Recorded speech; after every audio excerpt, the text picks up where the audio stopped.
அதுக்கப்புறம் நம்ம படம் வந்து முடிச்சிருவோம். ஸோ மேம்கிட்டையும் நான் பேசிட்டேன். படம் வந்து நம்ம தீபாவளிக்கு கொண்டு வரலாம், இல்லை அக்டோபர் கொண்டு வரலாமான்னு ஃபர்ஸ்ட் டிஸ்கஸ் பண்ணோம். அப்போ அவர் சொன்னார், இல்லை அக்டோபரில் வந்து விஜய் சாரோட படம் டேட் போட்டாங்க, அப்போ வேண்டாம், ஜனவரி பொங்கல் யாருமே அனௌன்ஸ் பண்ணல, நம்ம அதை லாக் பண்ணிடுவோம். ஏன்னா இங்கே நம்ம ஊரில் 10 நாள் லீவ் இருக்குது, அதை லாக் பண்ணி தானே நான் ஃபுல்லாக ஒர்க் பண்ண போகிறேன்னாரு. சூப்பர் ப்ரோ, நீங்கள் அது உங்களுடைய கால், நீங்கள் தான் ப்ரொடியூசர், சூப்பர் ஓகே அப்படின்னு சொல்லி டிசைன் பண்ணியாச்சு.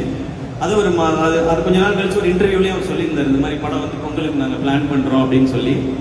அப்போ கொஞ்ச நாள் கழிச்சு, அதுலேருந்து சில நாள் கழிச்சு விஜய் சாரோட படம் ஜனநாயகம் வந்து பொங்கலுக்கு மாற்றிட்டோம், டேட் வந்து பொங்கலுக்கு வருதுன்னு சொல்லி ஒரு அனௌன்ஸ்மெண்ட் வந்துச்சு. நான் உடனே ஐயோ இது பொங்கலுக்கு வருது அப்படின்னு சொல்லிட்டு நான் டக்குன்னு ஆகாஷ் ப்ரோ கால் அடித்தேன். ப்ரோ இந்த மாதிரி அனௌன்ஸ்மெண்ட் பார்த்தீங்களா? ஆமாண்ணே, அவங்க வந்து சேஞ்ச் பண்ணியிருக்காங்க அப்படின்னு சொன்னாங்க.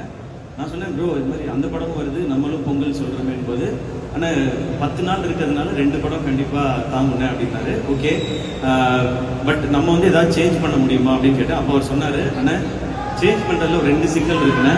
ஒன்று, நம்ம எல்லா இன்வெஸ்டர்ஸ் இது சுற்றி இருக்க பிஸ்னஸ் எல்லாமே ஜான்வரின்னு சொல்லி தான் நம்ம வந்து இது எல்லாத்தையுமே பேசி பண்ணியிருக்கேன். இன்னொன்று, அதுக்கப்புறம் தள்ளினா ஏப்ரல் மேலே தானே பண்ணணும், அந்த டைம் எலெக்ஷன்ஸ் இருக்குண்ணே, அப்போ இது வேண்டானே, நமக்கு வேறு வழி இல்லைன்னு இந்த டைம் தான் பண்ணணும்னு சொன்னார்.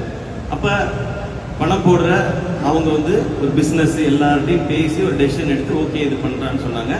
சரி ஓகே, இதை நான் கேட்டேன். ஓகே ப்ரோ, ஏன்னா அது கரெக்டான இதாகவும் இருந்துச்சு. படம் அவங்க எப்படி கரெக்டாக கொஸ்டின் பண்ணணும்னு நினைக்கிறாங்களோ அதை கரெக்டாக நம்ம ஏற்றுக்கிறது தான் நம்ம ஒரு